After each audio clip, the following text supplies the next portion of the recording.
ఓం నమో వెంకటేశాయ. అఖిలాండకోటి బ్రహ్మాండ నాయకుడైన శ్రీ శ్రీనివాస పరబ్రహ్మ యొక్క దివ్యానుగ్రహ విశేషం చేత ప్రతిరోజు మనం శ్రీమన్ మహాభారత అంతర్గత అరణ్య పర్వంలోని లోభశ మహర్షి గారు చెప్పేటువంటి తీర్థయాత్ర విశేషాలను తీర్థయాత్ర పర్వలో మనం చెప్పుకుంటూ ఉన్నాం. అటువంటి విశేషాల ప్రవచనాన్ని మనం ఈరోజు మంగళ పద్యాన్ని పలుకుతూ ప్రారంభించుకుందాం. నారాయణం నమస్కృత్య నరం చైవ నరోత్తమం దేవీం సరస్వతీం వ్యాసం తతో జయముదీరయేత్. శ్రీ గురుభ్యో నమః. హరి ఓం.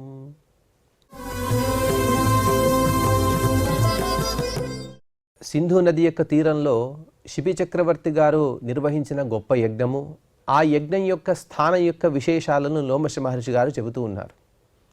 డేగ రూపంలో ఇంద్రుడు, అలాగే పావురం రూపంలో అగ్నిదేవుడు, వీరిద్దరూ వచ్చిన తర్వాత ఆ పావురాన్ని ఆహారంగా కావాలని డేగ ఎగురుతూ వస్తున్నది. భయపడినటువంటి పావురం శిబి చక్రవర్తి యొక్క తొడలను ఆశ్రయించినది, అతని తొడపై కూర్చున్నది.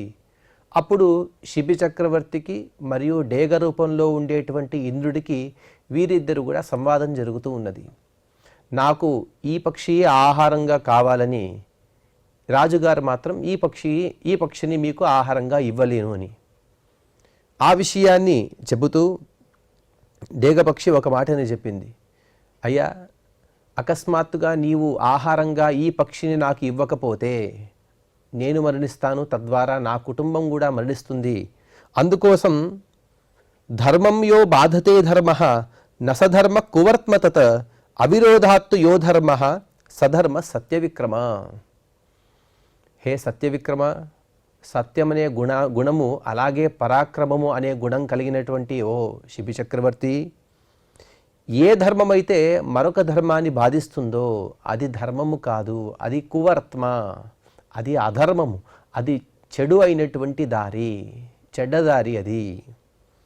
అలాగే ఏ ధర్మమైతే ఇంకొక ధర్మాన్ని బాధించదో అదే ధర్మంగా ఉంటుంది. అటువంటి ధర్మాన్ని మనం ఆచరించాలి అని ఆ శేన పక్షి, ఆ డేగ చెబుతూ ఉన్నది. ఈ శ్లోకంలో చాలా అర్థాలు మనం తెలుసుకోవాలి. మనం కూడా ధర్మంగా ఎన్నో కార్యక్రమాలు చేస్తూ ఉంటాం, కానీ వాటిలో ఆ ధర్మం ద్వారా ఇంకొక ధర్మం బాధింపబడుతూ ఉంటుంది. అటువంటి ధర్మం కాదు.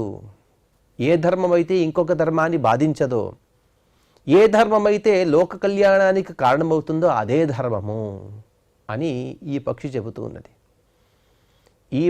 ఈ మాటలనే మనం కంచి పరమాచార్య స్వామి వారి ద్వారా తెలుసుకున్నాం. చాలా సుందరంగా చెప్పేవారట వారు. ఎందరో వారిని ప్రశ్న అడిగారట, స్వామి పూర్వకాలంలో ఏదైనా యజ్ఞాలు చేస్తే ఆ యజ్ఞంలో జంతువులని బలిగా ఇచ్చేవారు, ఇది ధర్మమేనా అంటే, ఏదో వర్షం కురవలేదు, ఆ వర్షం కురవలేదు అని ఏదో ఒక ప్రాణిని మీరు బలిగా ఇచ్చారు, మీ వర్షం కోసం ఇంకొక ప్రాణిని హింసించడం ధర్మమేనా? అహింసా పరమధర్మ అని మీరే చెబుతుంటారు, కానీ హింసను చేస్తూ మీరు సుఖాలను పొందుతున్నారు కదా, ఇది అధర్మం కాదా అని చాలామంది ప్రశ్నించేవారట. దీనికి పూరకంగా పోషకంగా వారికి సుందరమైనటువంటి ఉదాహరణ ఇచ్చేవారు. మనం ఒక చోట చాలా రద్దీగా ఉండేటువంటి ప్రాంతంలో మనం కూడా ఒక ద్విచక్ర వాహనమో త్రిచక్ర వాహనం పైన మనం ఉన్నాం. అదే సందర్భంలో ఒక ఆపత్కాలీనంగా రోగులను తీసుకువెళ్ళేటువంటి వాహనం అనగా అంబులెన్స్ వచ్చినది. అప్పుడేం చేస్తారు, మన సామాన్య ప్రజలను ఆపి అంబులెన్స్ని ముందుగా పంపిస్తారు. అంటే ఇక్కడేమవుతుంది, బాధింపబడ్డవారు చాలామంది, కానీ ఒకరి ప్రాణం కోసం కొందరికి కొంత అసౌకర్యం కలిగినా పర్వాలేదు, ఒకరి ప్రాణం ఆగుతుందని మనం ఎలా వ్యవహరిస్తున్నామో, ఎలాగైతే ఇది సరియో అలాగే ఇది కూడా, అనగా ప్రాణులను బలి ఇవ్వడం కూడా సరిగానే అవుతుంది. ఇంకొక ఉదాహరణను కూడా ఇచ్చేవారు. రద్దీగా ఉండేటువంటి ప్రాంతం మనం కూడా ఉన్నాము, అక్కడికి ఒక అంబులెన్స్ కూడా వచ్చినది, కానీ దాని వెనకనే ఒక ఫైర్ ఇంజన్ అగ్నిమాపక శకటం కూడా వచ్చినది. అప్పుడేం చేస్తారు, మనల్ని ఆపుతారు, అలాగే అంబులెన్స్ను ఆపుతారు, కానీ అగ్నిమాపక శకటాన్ని, ఫైర్ ఇంజిన్ని ముందుకు పంపిస్తారు. ఎందుకంటే అంబులెన్స్ ద్వారా ఒకటి ప్రాణమే మనం రక్షించగలం, కానీ ఆ ఫైర్ ఇంజిన్ ద్వారా అనేక ప్రాణాలను రక్షించవచ్చు. అందుకోసం దాన్నే ముందుగా పంపిస్తారట. ఇంకా దీనిపైకి ఇంకా ధర్మం గురించి ఇంకా సూక్ష్మంగా తెలుసుకోవాలంటే, రద్దీగా ఉండే ప్రాంతం, మనము ఉన్నాము, అంబులెన్సు ఉన్నది, అలాగే ఫైర్ ఇంజిన్ ఉన్నది, అన్నీ వేగంగా వెళ్తున్నాయి. కానీ రక్షణ దళం యొక్క వాహనం వచ్చినది, అనగా డిఫెన్స్ వారి వాహనం, అది కూడా మన బార్డర్ వైపు దూసుకు వెళ్తూ ఉన్నది. త్వరగా అక్కడికి వెళ్ళాలి. అప్పుడేం చేస్తారు? మనల్ని ఆపుతారు, అంబులెన్స్ను ఆపుతారు, అలాగే ఫైర్ ఇంజిన్ను ఆపుతారు. కానీ ముందుగా పంపించేది ఆ డిఫెన్స్ వారి వాహనాన్ని పంపిస్తారు. బాధింపబడ్డవారు ఎంతమంది? కొంతమందే. కానీ దేశ రక్షణ ఎప్పుడైతే ప్రశ్నార్థకం అవుతుందో, ఆ దేశాన్ని రక్షించడం కోసం ఏ వాహనమైతే త్వరగా వెళ్ళాలో ఆ వాహనాన్ని ముందుగా పంపించారు.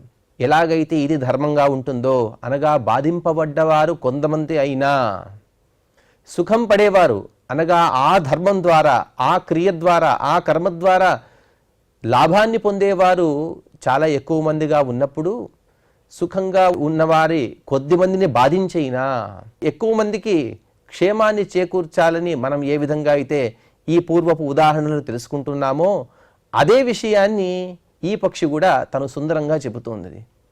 రాజా, నీవేదైతే ధర్మంగా చేస్తున్నావో, ధర్మం అంటే ఏం చేస్తున్నావు? నిన్ను శరణు కోరినది అని ఆ ఒక పక్షిని నువ్వు రక్షిస్తూ ఉన్నావు. కానీ దీని ద్వారా జరిగేటువంటి అధర్మం ఏమిటో తెలుసా?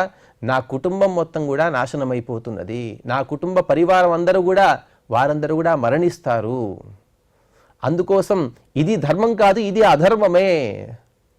అందుకోసమే ఏది ధర్మమో ఏది అధర్మమో అని సరిగ్గా తెలుసుకో. అలాగే విరోధిషు మహీపాల నిశ్చిత్య గురు లాఘవం నబాధా విద్యతే యత్ర తం ధర్మం సముపాచరే. హే రాజా, ఏ ధర్మం ద్వారా, అనగా ఏ కర్మ ద్వారా ఎక్కువ ప్రజలకు క్షేమం కలుగుతుందో అది లాఘవము. మన క్రియల ద్వారా చాలా తక్కువ మందికి లాభం కలుగుతుందో, క్షేమం కలుగుతుందో అది గౌరవం. ఎప్పుడూ కూడా మనం చేసేటువంటి పని చిన్నగా ఉండాలి, కానీ దాని ప్రయోజనం మాత్రం చాలా ఎక్కువ మందికి కలుగుతూ ఉండాలి. ఉదాహరణకు మనం సుభాషితంలో కూడా తెలుసుకుంటూ ఉంటాం. త్యజేదేకం కులస్యార్థే గ్రామస్యార్థే కులం త్యజేత్ గ్రామం పరిజనస్యార్థే అని చెబుతారు. అంటే ఒక కుటుంబం సుఖంగా ఉండాలి అంటే ఒకడిని త్యాగం చేయవచ్చు, అనగా ఒకడి త్యాగం వలన కుటుంబం సుఖపడుతుంది అంటే ఒక 10 మంది ఉన్నారు అని అనుకుందాం. 9 మంది యొక్క సంక్షేమం కొరకు ఒకడిని మనం త్యాగం చేయవచ్చు. అలాగే ఒక కుటుంబాన్ని వదిలేస్తే, అనగా ఒక కుటుంబాన్ని మనం గ్రామం నుండి బహిష్కరణో ఇత్యాది ఏదో ఒక, మనం ఉదాహరణకి ఏదైనా తీసుకోవచ్చు. ఒక గ్రామం యొక్క సంక్షేమం కోసం కుటుంబాన్ని త్యజించవలసి వస్తే ఆ కుటుంబాన్ని కూడా మనం వదిలేయాలి. అలాగే ఒక గ్రామాన్ని వదిలేయడం ద్వారా రాష్ట్రానికి, దేశానికి క్షేమం చేకూరుతుంది అంటే ఆ గ్రామాన్ని వదిలివేయడంలో ఎటువంటి తప్పు లేదు అని మనం వింటూ ఉంటాం. దీన్నే గురు లాఘవాలు అని అంటారు. కొంత వదలడం, దాని ద్వారా ఎక్కువ ప్రయోజనాన్ని పొందడం, దాన్ని లాఘవము అని అంటారు. అది ధర్మం అవుతుంది. కానీ ఎక్కువ వదిలేసాం, దాని ద్వారా తక్కువ ప్రయోజనాన్ని పొందుతున్నాము అంటే అది గౌరవము. ఆ పక్షి చెబుతూ ఉన్నది, నబాధా విద్యతే యత్ర తం ధర్మం సముపాచరే. మన ఏ కర్మల ద్వారా అయితే ఎక్కువ మందికి ప్రయోజనం చేకూరుతుందో అటువంటి ధర్మమే ధర్మం అవుతుంది, కానీ తక్కువ మందికి క్షేమం చేకూరేటువంటి ధర్మం ఇది ధర్మం కాదు. గురు లాఘవమాదాయ ధర్మాధర్మ వినిశ్చయే యతో భూయాస్తతో రాజన్ కురుష్వ ధర్మ నిశ్చయం.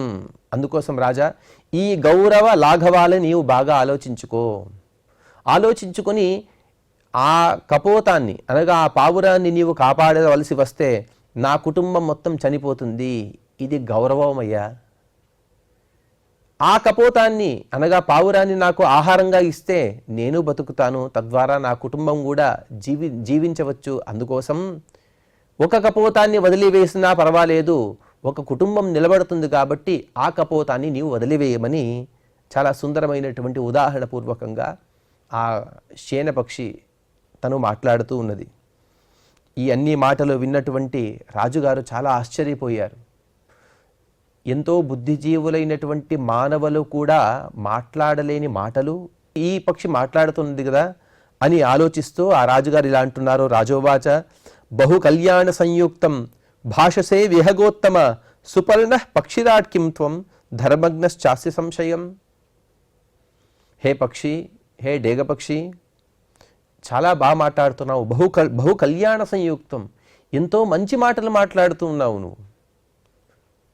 ఇటువంటి ధర్మ సూక్ష్మాలను మాట్లాడే నీవు గరుత్మంతుడివా అని అడుగుతూ ఉన్నారు. ఎందుకు అంటే గరుత్మంతుల వారు ఎప్పుడైతే తన తల్లి యొక్క పాశాన్ని అనగా తల్లి యొక్క దాస్యాన్ని విమోచనం చేయడం కోసం ఇంద్రునితో సంభాషణ చేసేటప్పుడు అనేక ధర్మాలను పలికారు, అనేక ధర్మ సూక్ష్మాలను అక్కడ చెప్పారు. అటువంటి ధర్మ సూక్ష్మాలను నేను విన్నాను. ఆ రాజుగారు చెబుతున్నారు, గరుత్మంతుని మరియు ఇంద్రదేవుని యొక్క సంవాదాన్ని నేను విన్నాను. ఏ విధంగా అయితే గరుత్మంతుల వారు అనేక ధర్మ సూక్ష్మాలు తెలిపారో అదేవిధంగా నీవు కూడా చాలా సుందరమైనటువంటి ధర్మ సూక్ష్మాలను చెబుతున్నావు. నీవేమైనా ఆ గరుత్మంతుల వారివా? గరుత్మంతుడే ఈ డేగ రూపంలో వచ్చినదా ఏమి అని అడుగుతూ, తథాహి ధర్మ సంయుక్తం బహుచిత్రం చ భాషసే నతేస్త్యవిదితం కించిత్ త్వాం లక్షయామ్యహం. అటువంటి ధర్మ సూక్ష్మాలను చెబుతున్నావు కదా, కానీ ఒక ధర్మ సూక్ష్మం గురించి నీకు ఆలోచన రాలేదా?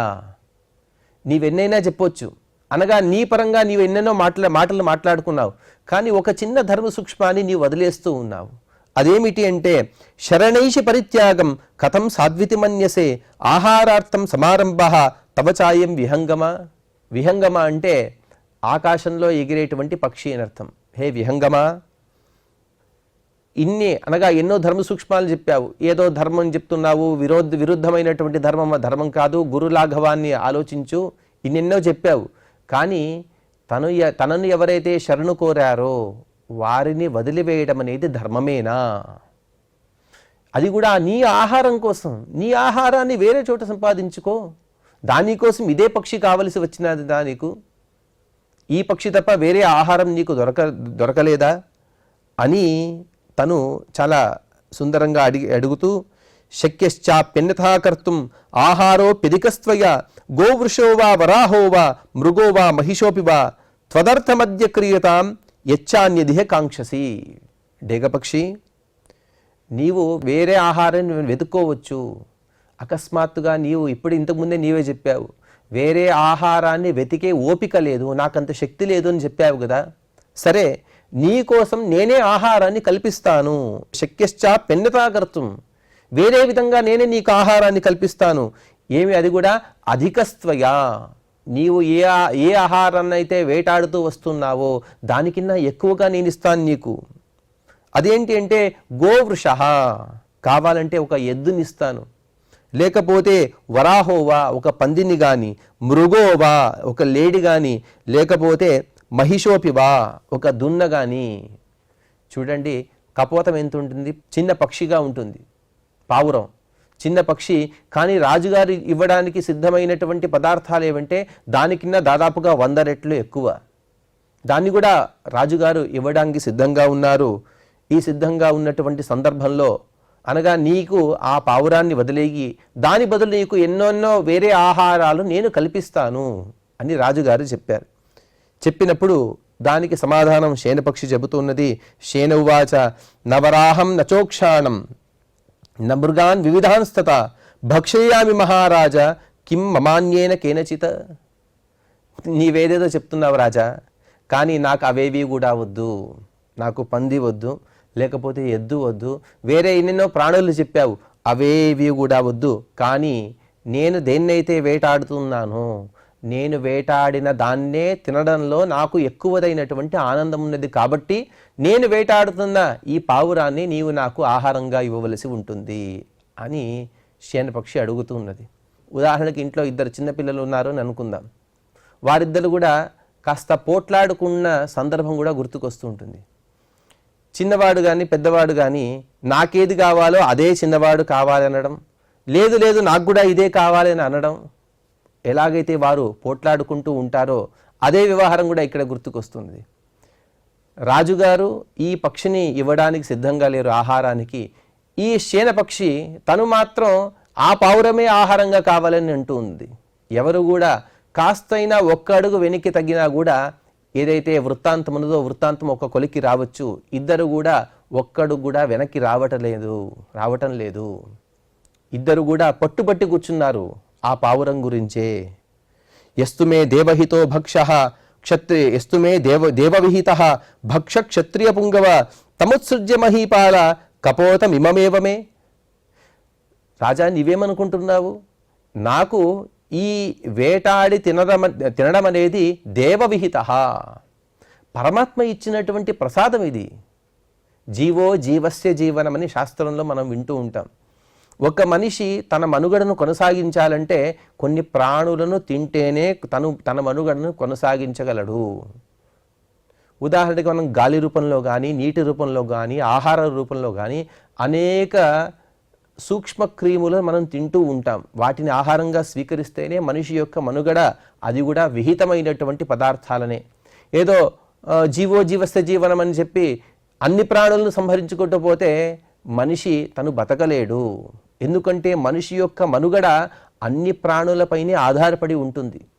అన్ని ప్రాణులను చంపేస్తే మనిషి కూడా బతికి ఉండలేడు. కాబట్టి తను బతకడానికి ఎన్ని ప్రాణులైతే హింసించాలో అది కూడా వేద విహితమైనటువంటి హింస.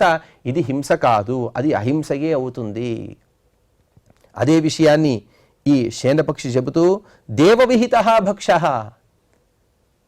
ఆ విషయాన్నే తర్వాత శ్లోకంలో కూడా ఆ శేనపక్షి చెబుతున్నది. శేన కపోతానత్తీతి స్థితిరేషా సనాతని మారాజన్ సారమగ్నాత్వ కదలీ స్కందమాసజ. హే రాజా, నీవేమేమో మాట్లాడుతూ ఉన్నావు, నన్ను ఏదో స్తోత్రం చేస్తున్నావు, ఇంతదాకా కూడా నీవెన్నో ధర్మ సూక్ష్మాలను తెలుసుకున్నావు, నీవు గరుత్మంతునివా అని నాకు చెప్పావు. అంటే కాస్త నన్ను అలా పొగిడితే నేను కాస్త వెనక్కి తగ్గుతానేమో అని నీవు అనుకుంటూ ఉన్నావు. కానీ అలా అనుకోవద్దు. ఎందుకు అంటే శేన కపోతాన్ అత్తి ఏషా స్థితి సనాతని. డేగపక్షి ఎప్పుడూ కూడా పావురాన్ని వేటాడుతూ ఉంటుంది. ఇది పూర్వకాలం నుండి కూడా జరిగినటువంటి వృత్తాంతమే. ఏదో నేను మొదటిసారిగా ఇప్పుడు పావురాన్ని వెంటాడుతూ నీ దగ్గరకు వచ్చానని అనుకోవద్దు.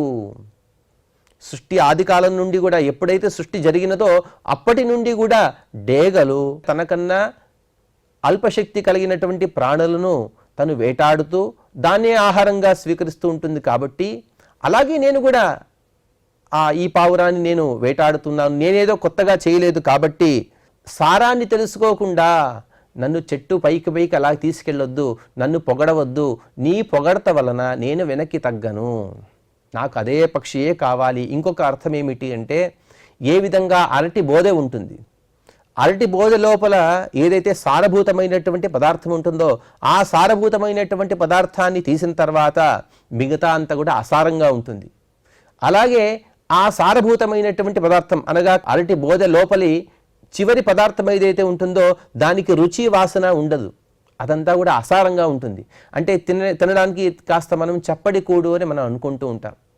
ఎటువంటి రుచి వాసన లేని ఆ పదార్థం ఎలాగైతే అసారంగా పిలువబడుతుందో నీ మాటలు కూడా అలాగే అసారంగా ఉన్నాయి. నాకు ఇదే పక్షియే ఆహారంగా కావాలి, కానీ దానికోసం ఎన్ని మాటలను మాట్లాడినా కూడా నాకు ఏ మాటలు కూడా అవసరం లేదు, నీ మాటలకు నేను పొంగిపోను అని ఆ శేనపక్షి చెప్పినది. దానికి సమాధానంగా రాజోవాచ రాష్ట్రం శిబీనామృద్దం వైదదాని తవ ఖేచర ఎంవా కామయసే కామం శేన సర్వం దదానితే. హే గగన సంచారి, గగనంలో సంచారం చేసేటువంటి హే డేగపక్షి, శిబి వంశంలో ఏమనుకుంటున్నావు? నీవు ఎవరి దగ్గర మాట్లాడుతున్నావో నీకు తెలుసా? శిబి వంశంలో ఉండేటువంటి చక్రవర్తితో నీవు మాట్లాడుతున్నావు. నా పేరే ఉషీనరుడు. నా దగ్గరకు వచ్చి ఎవరు ఏ కోరికలు కోరినా కూడా అన్ని కూడా పూర్తి అవుతాయి, వారు సంతృప్తిని చెందుతారు. కాబట్టే నన్ను ఉషీనరుడు అని పిలిచారు. అటువంటి చక్రవర్తి దగ్గర నీవు మాట్లాడుతున్నావు. అందులోనూ నా రాజ్యం ఎటువంటిదో తెలుసా? శిబీనాం రాష్ట్రం వృద్ధం, అన్ని సంపదలు ఉన్నాయి, ఎవరికి ఎటువంటి కొరత అనేదే లేదు. నీకేం కావాలో అది అడుగు. రాజ్యం కావాలా? ఎంవా కామయసే కామం, నీ కోరిక ఏదో అడుగు. కానీ వినేమం పక్షిణం శ్యేన శరణార్థినమాగతం ఏనేమం వర్జయేథాస్త్వం కర్మణా పక్షిసత్తమ తదా చక్ష్వ కరిష్యామి నహి దాస్యే కపోతకం. చివరిగా రాజుగారు ఇంకా స్పష్టంగా తేల్చి చెప్పేశారు, నీవు ఎన్నైనా అడుగు, రాజ్యం కావాల్సి వచ్చినా కూడా రాజ్యాన్ని నేను ఇచ్చేస్తాను, కానీ శరణార్థినం ఆగతం ఏనం పక్షిణం వినా, నన్ను శరణు కోరి వచ్చినటువంటి ఈ పక్షి తప్ప నీవేది అడిగినా కూడా అన్నిటినీ ఇవ్వడానికి నేను సిద్ధంగా ఉన్నాను అని రాజుగారు స్పష్టంగా చెప్పారు. అందుకు ఆ శేన పక్షి ఇలా అడుగుతున్నది. శేన ఉవాచ ఉషీనర కపోతేతే ఇది స్నేహో నరాధిప ఆత్మనో మాంసముత్కృత్య కపోత తులయాధృతం. హే రాజా, హే ఉషీనర చక్రవర్తి, అంత స్నేహం నీకున్నదైతే ఈ పక్షిని నాకు ఆహారంగా ఇవ్వలేకపోతే నీవు నీ శరీరంలోని మాంసాన్ని నాకు ఆహారంగా ఇవ్వు. యదా సమం కపోతేన తవ మాంసం నృపోత్తమ తదా దేయం తు తన్మహ్యం సామే తుష్టిర్భవిష్యతి. ఎప్పుడైతే ఆ కపోతానికి సమానమైనటువంటి మాంసాన్ని నాకు ఇస్తావో అదే నాకు తృప్తిగా ఉంటుంది. అనగా ఇంతదాకా చెప్పావు, ఏదో దీనికిన్నా 100 రెట్లు ఇస్తాను, నీ రాజ్యం ఇస్తాను, అదే ఇది కూడా నాకు వద్దు. ఈ పావురం ఎంతైతే ఉంటుందో ఆ పావురం యొక్క బరువుకు సమానమైనటువంటి నీ శరీరంలోని మాంసాన్ని నాకు ఇవ్వు, అదే నాకు చాలు అని ఆ శేనపక్షి అడిగినది. దానికి రాజోవాచ అనుగ్రహమిమం మన్యే శయన యన్మాం అభియాచసే తస్మాత్యేద్య ప్రదాస్యామి స్వమాంసం తులయాధృతం.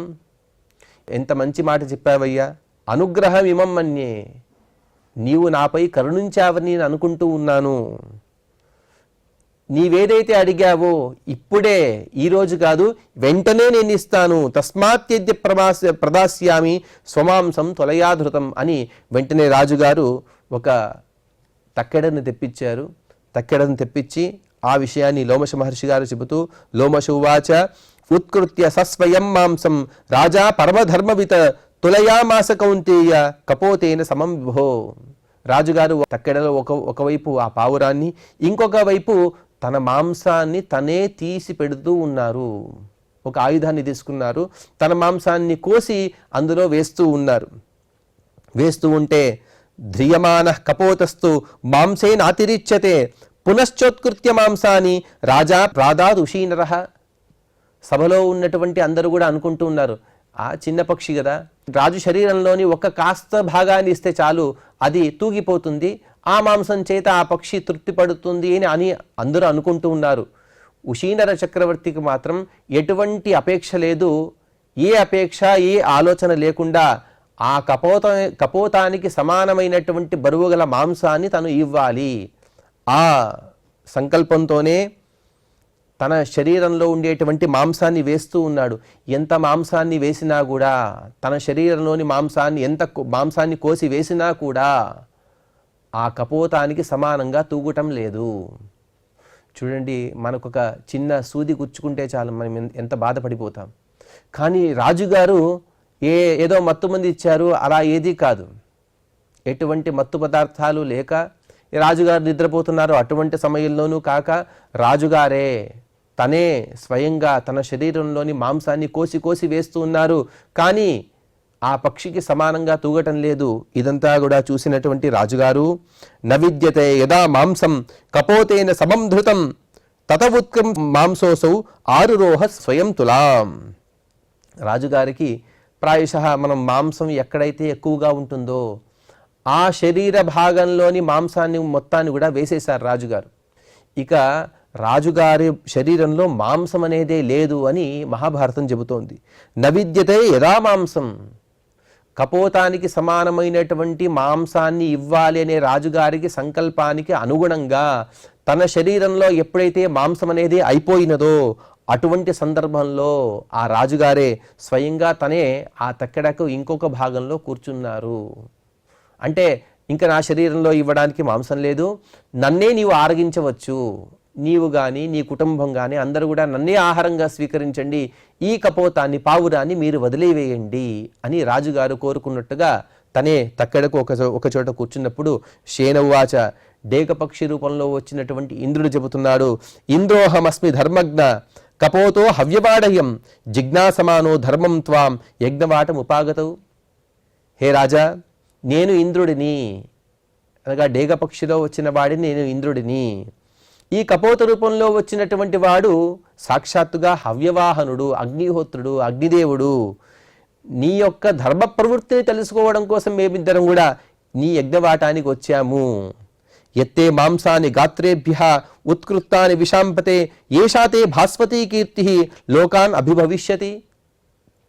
రాజా, నీవు నీ శరీరంలోని మాంసం యొక్క ఎన్ని భాగాలనైతే వేశావో అన్ని కోట్ల సంవత్సరాల వరకు కూడా నీ కీర్తి ఆచంద్ర తారార్కం కూడా వెలుగొందుతూ ఉంటుంది. నీ కీర్తి అనేది నశించదు. నీ కీర్తి ద్వారానే ప్రపంచం మొత్తం కూడా వెలుగొందుతూ ఉంటుంది. అటువంటి గొప్పదైనటువంటి కీర్తిని నీవు సంపాదించావు.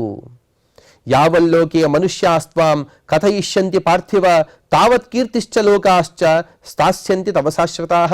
ఎంతవరకు అయితే ప్రజలు దానం గురించి మాట్లాడుకుంటూ ఉంటారో అంతవరకు కూడా శిబి చక్రవర్తికి సమానమైనటువంటి దానాన్ని ఎవరు కూడా ఇవ్వలేరు అని అందరూ కూడా నీ యశస్సుని, నీ కీర్తిని పొగుడుతూ ఉంటారు. అటువంటి గొప్పదైనటువంటి కీర్తిని నీవు సంపాదించావు అని ఇత్యేవ ముక్త్వా రాజానం ఆరురోహ దివం పునః ఉషీనరోపి ధర్మాత్మ ధర్మేణావృత్య రోదసి విభ్రాజమాన వపుషాపి ఆరురోహ త్రివిష్టపం. ఈ విధంగా చెప్పినటువంటి ఇంద్రుడు మరియు అగ్నిదేవుడు వీరిద్దరు కూడా అంతర్ధానమై వారిద్దరు కూడా వారి వారి లోకాలకి వెళ్ళిపోయారు. ఉషీనర చక్రవర్తి కూడా ఈ యజ్ఞాన్ని పూర్తి చేసి తను కూడా ఉత్తమమైనటువంటి లోకాలను పొందాడు. తదేతత్ సదనం రాజన్ రాజ్ఞస్తస్య మహాత్మనః పశ్చేతన్ మయా సార్ధన్ పుణ్యం పాప ప్రమోచనం. అటువంటి రాజుగారు ఎక్కడైతే యజ్ఞాన్ని చేశారో ఆ యజ్ఞం చేసినటువంటి పవిత్ర భూమి ఇదియే అని ప్రాయశః మనం ఇలా అనుకోవాలి. హరిద్వార సమీపంలో ఉండేటువంటి ప్రాంతాన్ని లోమశ మహర్షి గారు యుధిష్ఠిరాదులకు చూపించారు. తత్ర వై సతతం దేవాః మునయశ్చ సనాతనాః దృశ్యంతే బ్రాహ్మణే రాజన్ పుణ్యవద్భిర్ మహాత్మభిః.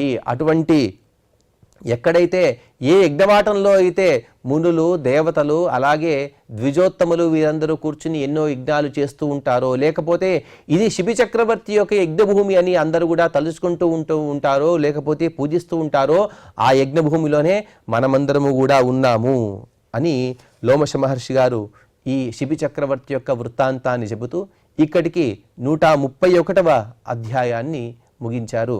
తర్వాత మనం 132వ అధ్యాయంలో ఉండేటువంటి విశేషాలను తర్వాత తెలుసుకునే ప్రయత్నం చేద్దాం. ఈరోజు ప్రవచన కార్యక్రమాన్ని క్షమాప్రార్థనాదులను చెబుతూ మనం సుసంపన్నం చేసుకుందాం. యదక్షరపదభ్రష్టం మాత్రాహీనం చ యద్భవేత్ తత్సర్వం క్షమ్యతాం దేవ నారాయణ నమోస్తుతే. శ్రియః కాంతాయ కళ్యాణ నిధయేర్థినాం శ్రీవేంకట నివాసాయ శ్రీనివాసాయ మంగళం.